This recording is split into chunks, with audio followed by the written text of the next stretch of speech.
Cicero was tortured. Cicero was tortured to death. For? Being on the wrong side of the conflict of the civil war that was started by Caesar's march on Rome. The right side being Caesar's side? Yeah, because he won. Okay, he became Caesar. Yeah. Okay, right. And what was his position? Is that relevant? He was a lawyer. And so the Republic is his perspective on the res publica, literally the public thing, the state in modern terminology. It's a bit unfortunate. It was extremely unfortunate. He was a man of nobility and virtue, and he embodied the Roman virtues in particular. And for his troubles, he was tortured to death. In the 2000s, there was a show that came out, Rome, that portrayed him in exactly the opposite way, as a kind of quivering, yellow-bellied sneaker and begging pawn, which I thought was extremely ignoble depiction. But anyway, I've read it and prepared some notes for us, if you'd like to discuss that. Nice. I've heard you mention once before about an age of Caesarism. Is this something we can lead into? No, that's a much later analysis. It's not really relevant for this discussion. Okay. Yeah. Cicero, lead us in. Mm-hmm. When you're ready. So, learned listeners of this podcast will quickly recognise that we're focusing almost entirely on Book 1 and Book 2, with a tiny bit of Book 3 out of the 6 books, because much of the rest of it has been lost to history and time. So that opens with the argument of, should a man be involved in politics? And Cicero takes the affirmative. He says, "Take Marcus Cato, an obscure man without consular ancestors, a man to whom all of us who follow the same calling look up to as a kind of model, guiding us to perseverance and probity. He might certainly have enjoyed his retirement at Tusculum, a healthy spot with an easy reach of town. But that maniac, as those fellows call him, without being compelled by any necessity, chose to be buffeted by those stormy waves right into extreme old age, instead of enjoying the delightfully tranquil and easy life which they extol." So the first argument is that history shows us that a virtuous man chose to involve himself in politics, and did so despite the luxuries that he might have retired to throughout his whole life. The plight of the people being a virtuous concern. That's right. He says, "We are led by a powerful urge to increase the wealth of the human race. We are keen to make men's lives safer and richer by our policies and efforts.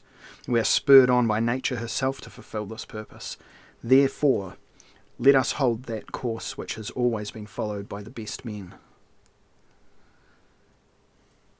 Oh, I'm already feeling some flames of inspiration. Exactly right. And I think that Cicero is intending to drive us to the conclusion that that even if we don't necessarily cleave to politics naturally, being men of courage and intelligence ought to be involved in politics, because it can't be left to cynics and gamblers. I think my jaw just got wider, fantasizing about me in politics. Yeah. Well, as Mencius Moldbug once pointed out, to have any sort of political program is to align yourself with the elite in some respect. So Cicero's basic argument, which he lays out, is that, well, I'll let him make his own case. A republic is the property of the public. It must be governed by some decision-making process if it is to last. He identifies 3 forms of politics: monarchy, and aristocracy, and democracy. And he goes on to say that each of them has specific flaws, in the sense that they can have a degenerated form. So monarchy can descend into despotism.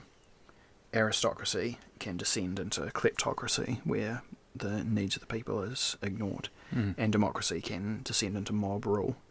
So that's why virtue is necessary, because each of those forms, inadequately pursued, will lead to an innate decline. He says, likewise, one of those types which I have just described usually bursts forth from it, The cycles, and so to speak, revolutions through which governments pass in their successive changes are quite amazing. It is the business of the intelligent man to be aware of them, but to see them coming, to modify their effects, and to keep control of their course while governing the state. That calls for a great citizen, and a man of almost superhuman powers. That is why, in my view, a fourth kind of government is to be judged the best. That is, a carefully proportioned mixture of the first three described above. And then Cicero goes on to describe how a system of government in which a form of the three previous types together can be joined and set in motion. So you have the three houses of the Republic, each representing different interests. You have a house that represents the interests of the people, you have a house that represents the interests of the elite, and then you have a house which is in fact just one man. And each of those gives you one of the strengths of the other forms of government and also gives you one of the deficiencies. And his hope is that at least two out of the three will be staffed by virtuous individuals. And if none of them are, then you're not in a situation where government would have been able to help you anyway. Astute listeners will quickly leap to the conclusion that the USA had its government system modelled explicitly on Cicero's understanding, and in this book in particular. And that's why it's relevant to these times. So the US model, President, Senate, Congress, is this exact version instituted. Sure. And the United States, as an Enlightenment principle, as an Enlightenment experiment, is built on this reasoning. So the saying that the system of government of the United States is one that prevents tyranny by preventing the government from really being able to do anything is a cynical version of this argumentation.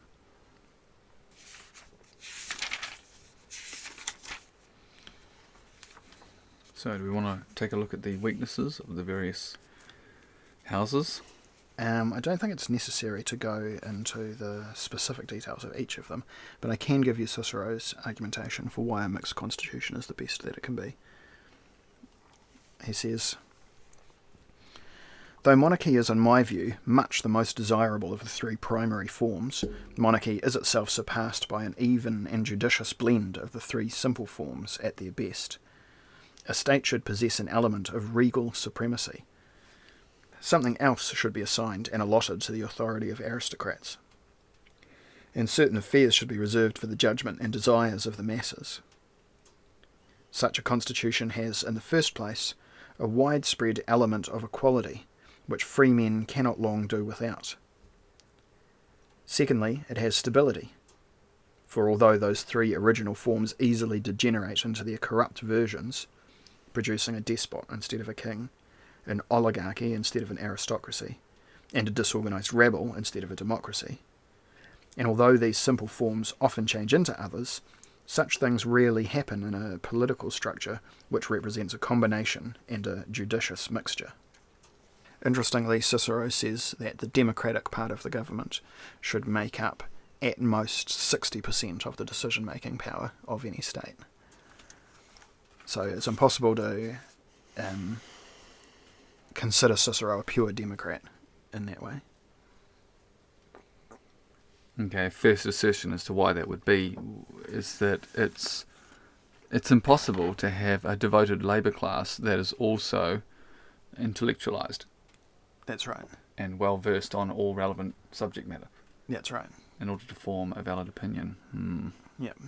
So you can't have a society made up entirely of educated men,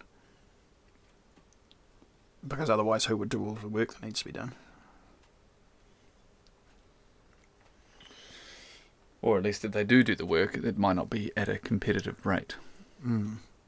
Well, specialisation, right? Yeah. Yeah. It's if you divide your society into groups that are necessarily pursuant to specific tasks that they are born to and raised in, they naturally do it better.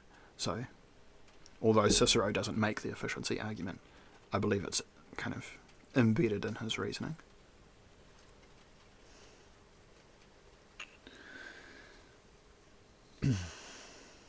So, in what form, say in the US, democratically they're having an opinion on selecting a leader, but then also they have another system where they have a bunch of representatives that go and choose, actually, and they take the democratic opinion to help them sway. And then you have voting for their local senators and their local representatives. I mean, that's still congressmen. Right. And it is, but it's also right? mediated through a structure, because the United States is a United States. In that sense, it's a federated collection of small countries. Then it's important to think of it as each of the states being like a citizen. So each of the states has the same voting power as the others in certain parts of the government, and they are not represented by the number of people in each of them, whereas other parts of the government have a more pure form of democracy, where the total number of votes is what works. I believe that's how it operates in the United States. So where does the aristocratic dimension fit in? Well, the Senate is regarded as being representative of the elite in an American society or I believe that would be Cicero's perspective on it. All right, are you ready for me to move on to my next note? Please. And keeping the United States in mind when he makes this observation. He's talking about the wisdom that was shown by Romulus when he chose the place where Rome was going to be, because it could have been downstream at Ostia, but instead it was upstream in a more kind of defensible position with good water and high cliffs and other things that are useful for a city. He says, "The moral character of coastal cities is prone to corruption and decay, for they are exposed to a mixture of strange talk and strange modes of behaviour. Foreign customs are imported along with foreign merchandise, so none of their ancestral institutions can remain unaffected. The inhabitants of those cities do not stay at home. They are always dashing off to foreign parts full of airy hopes and designs. And even when physically they stay put, they wander abroad in their imagination. No factor was more responsible for the ultimate overthrow of Carthage and Corinth, which had already been long undermined, than the restlessness and dispersal of their citizens. For in their craving for mercantile voyages and commercial profit, they failed to attend to their land and their army. The sea also brings enticements to luxury in the form of booty or imports, which cause serious damage to states. Apart from anything else, the attractiveness of their site represents many temptations to sensual indulgence, whether through extravagance or idleness." Now, when we look at the United States, the west and east coasts versus the middle, is this not explicitly what Cicero is talking about? That the west coast and east coast fall to corruption and sensuousness, and the internal heartland cares about country and military. Wow. Yeah.